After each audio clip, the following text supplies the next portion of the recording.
November 30th, 2018. A quiet night in Baltimore turned into a tragedy that would capture national headlines.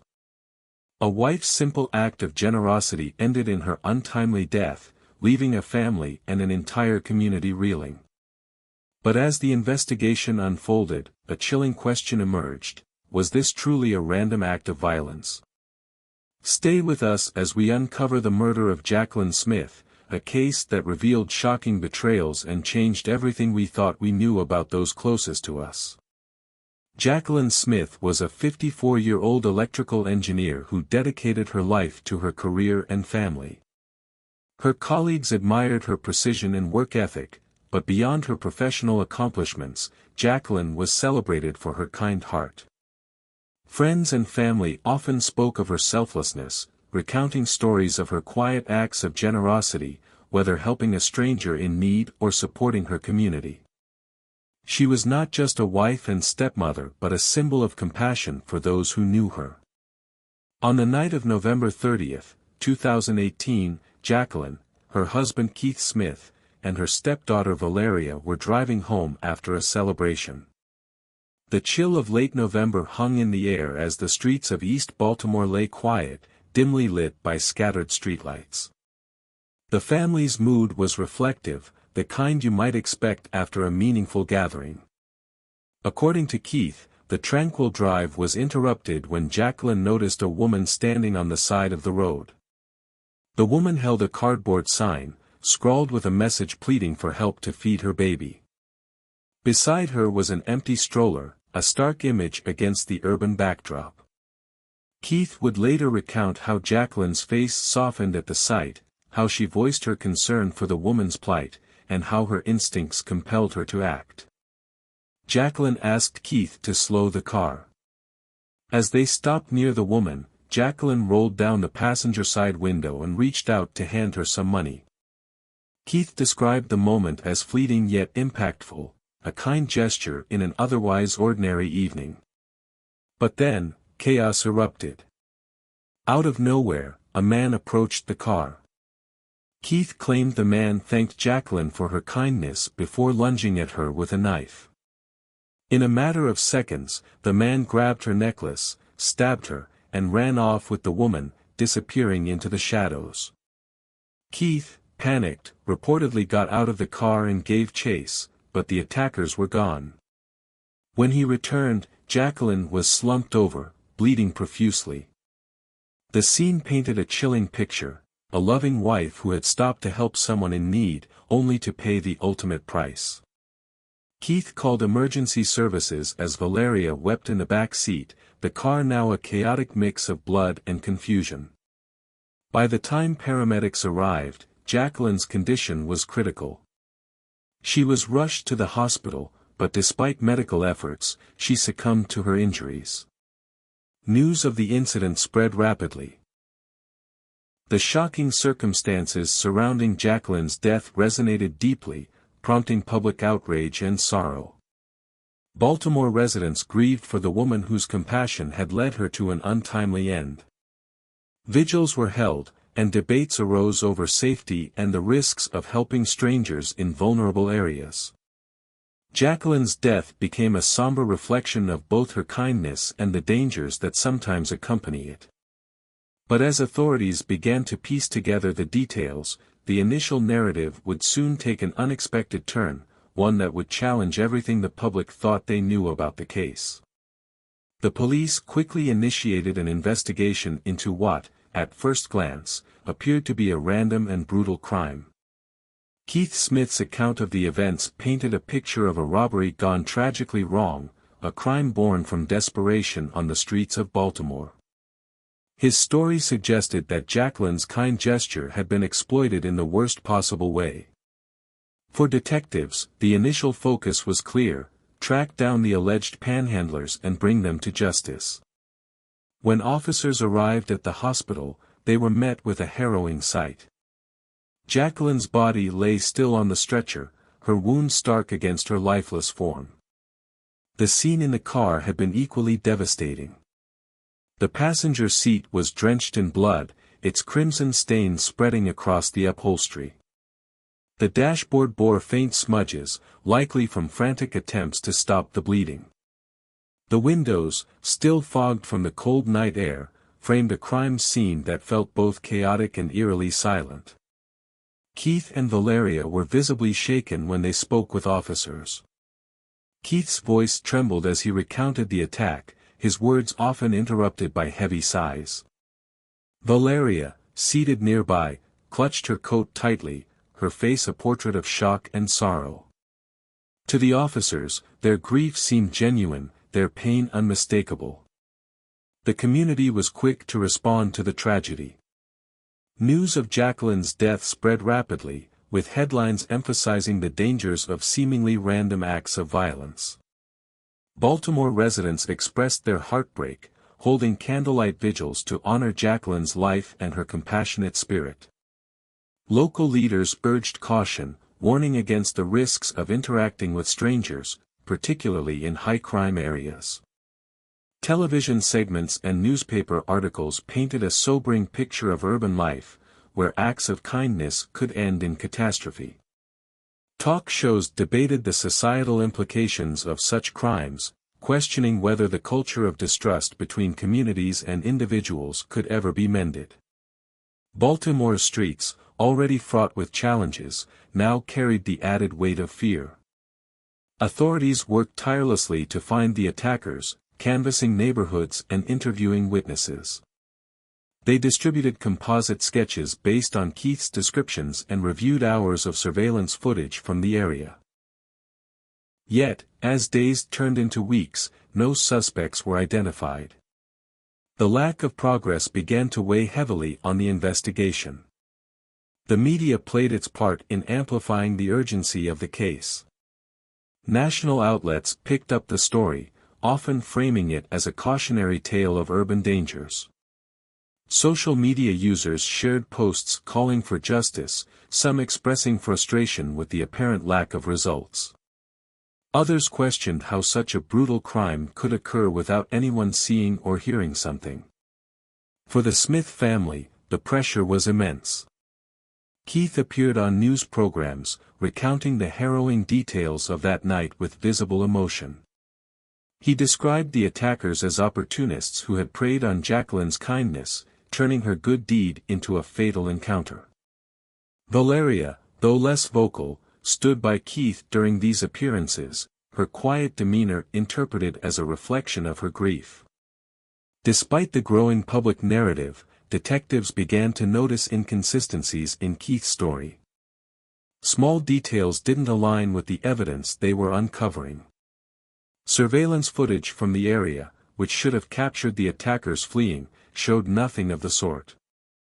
Witnesses who were near the scene reported seeing no panhandlers that night.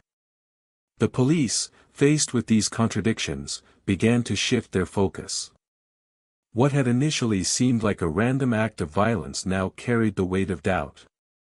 Investigators wondered, was there more to this story than Keith and Valeria were letting on? The community, unaware of the investigators' doubts, continued to rally around Jacquelyn's memory. Fundraisers were held in her honor, and her colleagues at Aberdeen Proving Ground shared heartfelt tributes. But behind the scenes, the case was beginning to unravel, and the truth was about to take a shocking turn. As the investigation progressed, the cracks in Keith and Valeria's story began to widen. Initially, their account of the events that led to Jacquelyn's death had appeared plausible.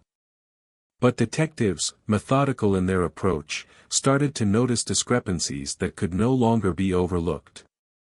Surveillance footage from the area, expected to provide crucial evidence of the attackers fleeing the scene, instead revealed a startling absence. Cameras positioned at key intersections near the alleged crime scene showed no signs of panhandlers matching Keith's description. Furthermore, no figures resembling the attackers were captured fleeing the area in the chaotic moments Keith described. This was the first significant indication that the story Keith and Valeria had told might not align with reality. Investigators turned their attention to other sources of evidence.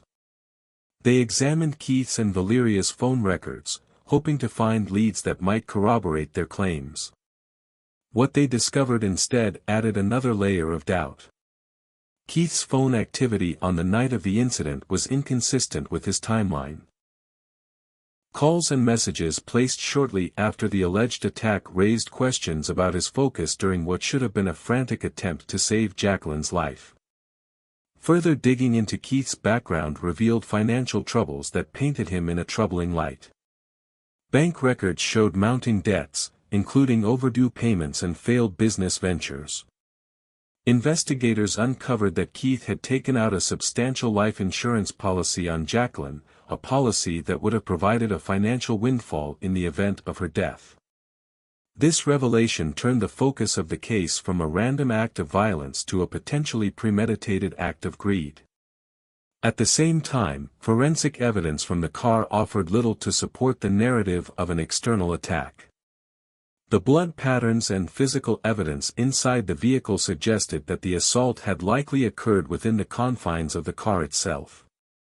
The passenger side window, which Keith claimed Jacquelyn had rolled down to hand money to the panhandler, showed no fingerprints or signs of external tampering. Then came the most glaring twist of all: the panhandlers Keith described, the woman with the sign and the man who attacked Jacquelyn, were nowhere to be found. Despite public appeals, sketches, and widespread media coverage, no witnesses stepped forward to verify their existence. Street-level investigations conducted by police and outreach workers in Baltimore failed to identify any individuals matching Keith's description of the assailants. The absence of corroborating evidence led detectives to reevaluate the entire case. Keith and Valeria's behavior, initially perceived as grief-stricken, now came under scrutiny. Witnesses who interacted with them in the days following Jacquelyn's death noted moments where their emotions seemed inconsistent or rehearsed. The case, which had initially gripped the nation as a tragedy born of misfortune, now began to take on the contours of something far more deliberate. Investigators found themselves asking the difficult questions: was Jacquelyn Smith's death the result of a calculated plan? If so, how deeply was Valeria involved? As these twists came to light, the public's perception of the case began to shift. The once revered narrative of a generous woman falling victim to the dangers of urban life now stood on shaky ground. What was once seen as a senseless tragedy was now being recast as a possible betrayal orchestrated from within. The investigation, far from concluding, was entering a new and far more complex phase. Detectives knew that uncovering the truth would require delving deeper into the lives and motives of Keith and Valeria, peeling back the layers of their story to reveal what really happened that night. With each new piece of evidence, the case against them grew stronger, setting the stage for revelations that would shock even the most seasoned investigators. As the investigation into Jacquelyn Smith's death took a more focused turn, experts were called upon to provide insight into the emerging complexities of the case. Criminologists, forensic analysts, and behavioral psychologists weighed in, offering observations that painted a clearer picture of the motives and methods behind such crimes. Criminologist Dr. Marcus Johnson, an expert in violent crime patterns, highlighted a critical aspect of the case. Random stabbings during robberies, he explained, are exceptionally rare, particularly when the victim is inside a vehicle. This type of crime typically involves a specific intent and a known target. The evidence in this case suggests a degree of planning that goes beyond a simple robbery gone wrong. This statement aligned with the growing body of evidence. Most violent crimes involving strangers occur in settings where the victim is isolated and vulnerable, walking alone or entering an unfamiliar area. Jacquelyn's death, however, occurred in a car with two witnesses present, a scenario that would deter most opportunistic attackers. Experts in forensic psychology provided additional context. Dr. Emily Carter noted that crimes involving close family members or intimate partners often stem from underlying emotional or financial motivations. The closer the relationship, she stated, the more likely it is that financial gain, personal resentment, or a combination of both plays a significant role. These cases are often marked by premeditation rather than impulse. Statistical data supported these assertions. A 2021 study by the National Crime Institute revealed that in cases involving intimate partner violence or familial betrayal, financial gain was a factor in over 60% of incidents. The study also found that these crimes often involved calculated planning, with perpetrators manipulating evidence to mislead investigators. Another report, published by the Institute of Forensic Studies, examined the role of financial stress in premeditated crimes. According to the findings, individuals facing significant financial pressure were more likely to commit crimes against those closest to them, particularly if life insurance policies or inheritance opportunities were involved. Forensic analysts also weighed in on the lack of external evidence supporting the robbery narrative. Blood spatter analysis and the absence of physical signs of struggle outside the vehicle raised significant questions about Keith's version of events. In cases of vehicular crimes, explained forensic expert Dr. Linda Ashford, there's often clear evidence on and around the car, fingerprints, footprints, or other physical indicators. The absence of such evidence here strongly suggests that the crime did not occur as described. The findings further validated suspicions that the attack had been staged to mislead both investigators and the public. Experts in criminal behavior highlighted the psychological strategies often employed by perpetrators in such cases. These include fabricating elaborate narratives to elicit public sympathy and divert attention from themselves. The case also brought attention to a larger societal pattern.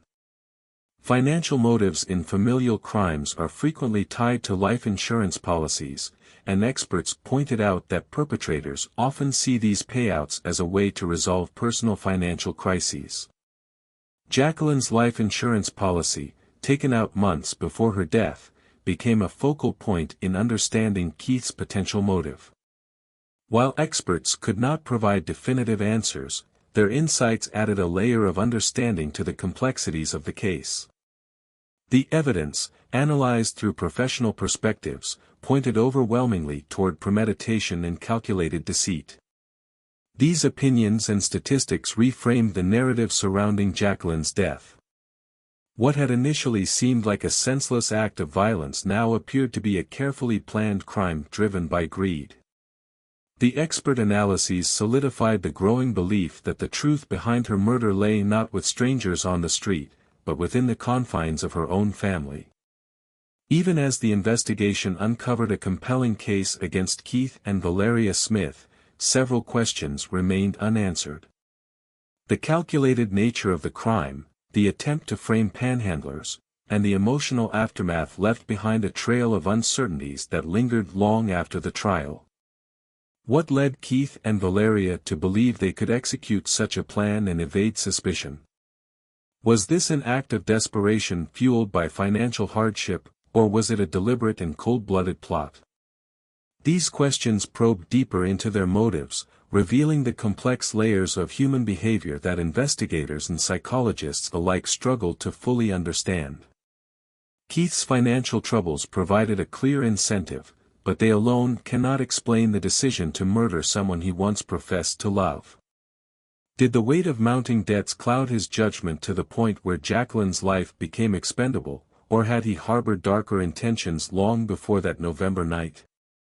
Valeria's role in the crime also raises troubling questions.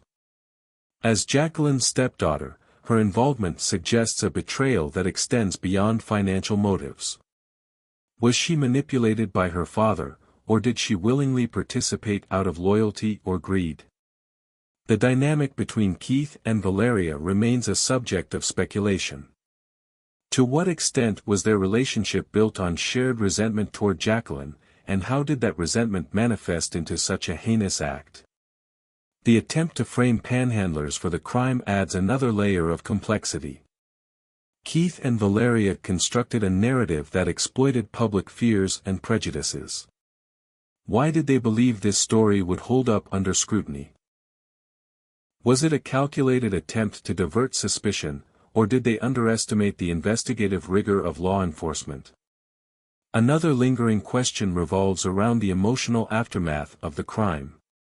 Keith's and Valeria's behavior in the days following Jacquelyn's death seemed outwardly grief-stricken, but was it genuine? Were there moments of sorrow fueled by guilt, or were they part of an elaborate performance to maintain their alibi? Witnesses noted inconsistencies in their demeanor, with some describing flashes of detachment or even relief. How much of their outward emotion was authentic, and how much was a carefully orchestrated facade? The case also forces a broader reflection on human nature. What does this crime tell us about trust, greed, and the human capacity for deceit? Jacquelyn's death was not the result of a random encounter with strangers, but a betrayal by those she trusted most. How does a person reconcile such profound betrayal with the relationships they value? Forensic psychologists suggest that crimes like this challenge the fundamental bonds of family and trust.